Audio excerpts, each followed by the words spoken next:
अंबरनाथमध्ये खाजगी व्हॅन चालकाकडून सुरू असलेल्या अवैध विद्यार्थी वाहतुकीवर आरटीओने सोमवारी धडक कारवाई केली।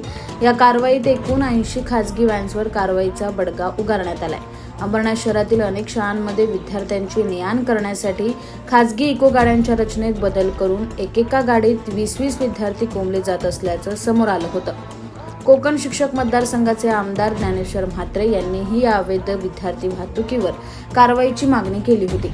यानंतर कल्याण आरटीओच्या पथकाने सोमवारी दुपारी शाळा सुटायच्या वेळी अशा अवैध विद्यार्थी वाहतूक करणाऱ्या खाजगी व्हॅन्सवर धडक कारवाई केली।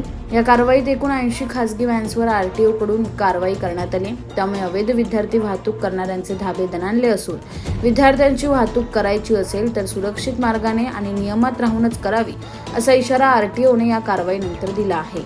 अंबरनाथमध्ये आम्हाला अशी माहिती मिळाली होती की विना परवाना विद्यार्थी वाहतूक शालेय विद्यार्थी वाहतूक होते आणि आमच्या उपप्रादेशिक परिवहन कार्यालय कल्याण यांचा उद्देश असा आहे की विद्यार्थ्यांची वाहतूक ही सुरक्षितपणे झाली पाहिजे आणि त्याची कुठेही उल्लंघन झालं नाही पाहिजे।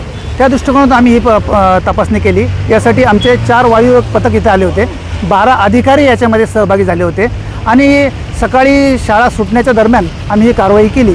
त्यामध्ये प्रामुख्याने आम्ही की ज्या बसेस ना परवाना नाही किंवा विना बॅच आहेत किंवा क्षमतेपेक्षा जास्त विद्यार्थी वाहतूक ते करतात अशा वाहनांवर आम्ही कारवाई केली। याच्यामध्ये जास्त करून व्हॅनवर कारवाई झालेली आहे। बसेस ज्या आम्हाला योग्य म्हणजे आमच्याकडे ऑनलाईन सगळा डाटा असतो, आम्ही चेक करून ज्या काही जे बसेस आहेत त्यांचे कागदपत्र वगैरे ओके आहेत त्यांना याच्यावर कारवाई न करता ज्यांचे कागदपत्र संपलेले आहेत आणि जे विना परवाना वाहतूक करतायत अशा व्हॅनवर कारवाई केली।